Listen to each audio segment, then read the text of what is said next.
Hi, it's me JD and welcome back to my channel. If you've got stencils to use, then I've got the video for you.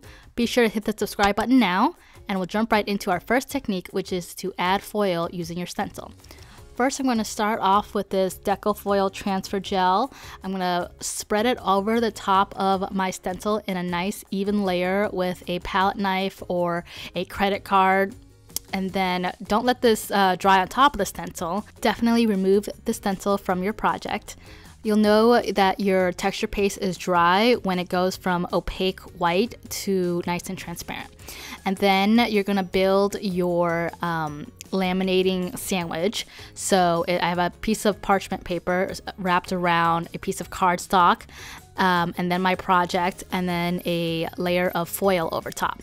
And then I'll just peel off the foil, and the foil adheres to where I put my texture paste. The next technique involves similar texture paste, but this one is glitter paste from Tonic Nuvo Studios. Using a clean palette knife, I'm going to scoop some out and spread it over the top of my stencil, but only in the parts where my stencil is. And so being really careful around the edges. And especially for this glitter paste, you definitely do not want this to dry on your tools or around the edge of your jar, because it'll harden and you won't be able to open it. So definitely remove your stencil and set your piece aside to dry. If you'll be working with a lot of stencils, one tip I have is to fill a shallow dish full of warm soapy water and then just soak your stencils in there as you go. You can wipe it off, but just let it soak. You don't have to do some extra cleaning right now. And that way later, once you're all done with your stencil, you can clean the whole batch at once. The next stencil technique involves heat embossing with your stencil. So once you got your stencil where you want it, you're gonna take some Versamark ink and just stamp all over your project. And then you remove your stencil and then pour your embossing powder over the top. Dust off any excess with a small paintbrush. Then use your heat embossing tool or your heat gun to melt the powder. And then you have your project. The next technique using stencil involves dry embossing. For this technique, you will need a manual die cutting machine like the one I have here. Now, different settings and different machines will give you different results, but for my machine, it involves me putting the platform to tab 1, my cutting plate, one embossing pad, my cardstock, a stencil over top, then another embossing pad, and then the top cutting plate. And once I run that through my die cutting machine, it leaves an impression on my cardstock. It's hard to see on camera, but it's really cool in real life. Results will also vary depending on the thickness of your stencil. The next tip for using stencils involves using repositionable adhesive. Now, say you have a really intricate stencil and even after adhering some tape to the back, you're afraid that it might move while you're adhering your medium over top. Well, enter in this Easy Tack repositionable adhesive. I'm reading the directions and it says to shake can vigorously for 2 minutes. Yeah, that's not gonna happen. So what I did is I took it outside and then I shook it for like 10 seconds and then sprayed it over the top of my project, and you can see my project is really stuck on there. I'm blending some distress inks over the top of my stencil, and I'm using a really heavy hand because I wanted this color to be really saturated, and the stencil didn't move, not even once. And I actually had to peel it off of my project, and it's still a little tacky, but after washing it, it was still usable. Next, we will be doing some stamping with our stencils. So I'm going to lay down some Distress Oxide inks really quickly. I'm going from the inside out. This technique works best with Distress Oxide inks or Distress inks because these inks react with water. Speaking of water, so I have my stencil. Now I'm going to spritz a whole bunch of water over top, like a whole bunch. And then I'm going to bring back my project, and using one quick motion, I'm going to stamp with the stencil over my ink blended panel. And then I'm going to lay down a paper towel over top to just absorb the excess and reduce all of the pooling. And then while that's setting in and doing its magic, I'm just going to clean up here. By the way, I am using a really easy clean mat for all of my stencil work today just to protect my projects, and you can see that this project came out really cool. Next, you can also rotate your stencil. So I have this stencil here, which is perfect for this technique, and I'm applying one layer of distress ink over top. And once I remove the stencil, it's pretty enough on its own, but to step it up a notch, I'm just going to rotate it ever so slightly, kind of like a clock, and then apply a different color of ink over top. And then I'm going to peel that off. And once I remove that, it looked like I could squeeze in just one more layer of color. So that's what I decided to do. And using this kind of stencil, it's really easy to see where you rotated. And it just adds a lot of dimension and just makes your project even cooler. The next technique is similar to rotating your stencil, is to shift your stencil. I have this really cool stencil here. It's called a cube builder stencil. So I'm laying down one layer of ink over the stencil, and then I gotta shift it to the other side, and it builds like these 3D cube-like things, which is great for a really graphic card or a masculine card. And the key to using this cube builder stencil is to have one color that's light and one color that's darker, just to have some really defined dimension.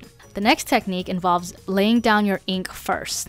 Sometimes you just don't want the white parts of your cardstock to stand out, and you want it to be all colorful. So that's why I recommend laying down ink first. It's much easier doing that than trying to blend over colored cardstock.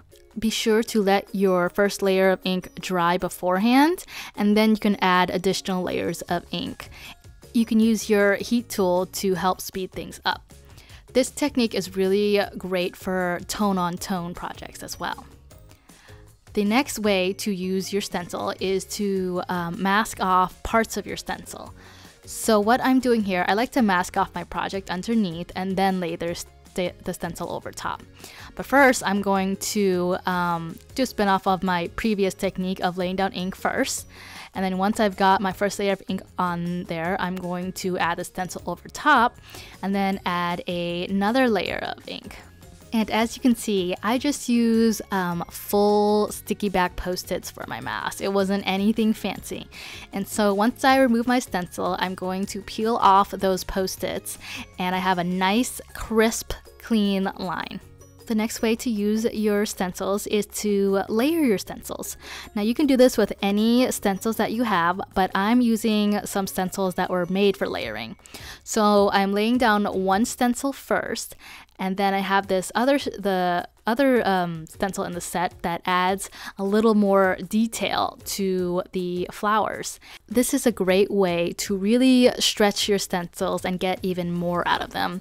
I highly encourage you to look at your stencils and see what different patterns you can create by combining two different ones. Another tip for using your stencils, especially delicate ones, is to use ink daubers. Now I've been using these ink blending foam and tools for all of my other techniques, but for really delicate stencils, really intricate stencils where I gotta get in small places, I like using these little finger sponge daubers. They're nice, small, compact, they fit over the top of your fingers, and you don't have to worry about damaging your stencils because you're not really going in it with a heavy hand as you do the blending foam. These little guys are really inexpensive as well. I just have one for major color groups. I don't have one for each and every ink, and I find that works just as well. I love the part of removing your stencil, by the way. Another way to use your stencils is to build a scene with them. And so I have this really cool set from, I think it's Honeybee Stamps. But first I'm going to quickly lay down some ink over my background. And then I'm going to use my little sponge daubers to fill in some seaweed leaves there. I'm going to make an ocean scene. And this comes together relatively quickly with the help of these stencils. This stencil also includes reflections in the ocean, just to make your scene more dramatic. But I'm going to use another stencil from another set, and this involves fishes. So this goes back to stencil layering, where you can really create a lot of different projects and creative scenes by just layering up your stencils. The next technique of using stencils is to make your balloons look a little better. So instead of using my blending foam for making balloons, I prefer to use stencil brushes. They create more transparency in my opinion, and I think that's the key to making really cool balloons.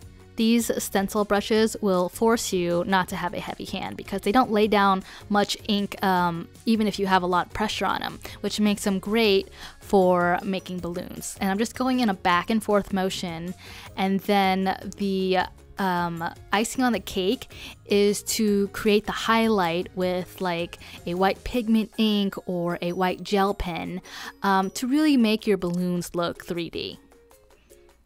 Now for an easy ombre technique with your stencils, I saw this from Jennifer McGuire, is to first lay down your ink with a blending foam because that will give you some really saturated color, and then kind of drag out that color, the same color, with a stencil brush.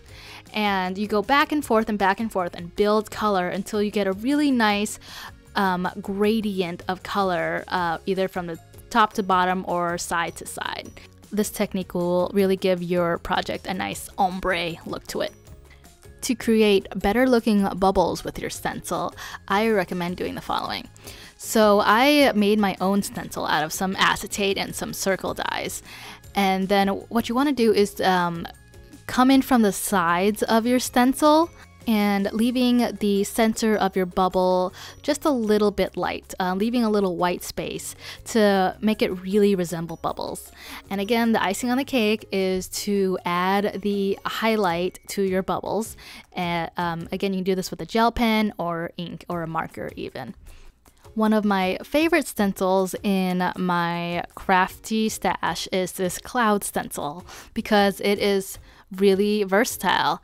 So I use this to create very easy clouds, and there's 4 sides to it. You can use the back of it, you can use the front of it to create all different shapes and sizes of clouds. And then you can also use it upside down to create different waves, you know, in the ocean or lake or something. It's a very simple concept for a stencil, and you can easily create your own like mask for clouds, but I just find that having this stencil that I can just grab and clean off and reuse over and over again really helps me in my card making to save time. And I discovered another way to use this stencil is to create big, fluffy, soft-looking trees with it. And so similar to the clouds and waves, I just didn't go all the way down my card panel. And then I'm going in with a smudge dauber to create my trunk of it, my tree trunk. An easy way to create or draw a mountain on your project is to use a stencil. So I have this stencil here that created this mountain, and it does well enough, but to really kick it up a notch, what you want to do is you clean off that stencil and then lay it back down on your project. And then I'm going in with a pigment ink here. It's a metallic pigment ink, and it just adds like snowbanks to the mountain and adds a lot more dimension to your mountain and just makes it more realistic looking, because I mean, what mountain have you seen that's, you know, flat and smooth from a distance? Another way to use your stencils or mask is to add a glow around things. So I have this really cool city skyline stencil that kind of acts like a mask too. But what I'm doing is I'm just adding pigment ink, brushing it off the main outline of the city and the bridge. And what it does, it creates this nice glow, this warm glow about it, especially when I'm using metallic ink on dark cardstock. Anyway, that does it for me. Let me know which of these techniques that you love to do with your stencils. Bye!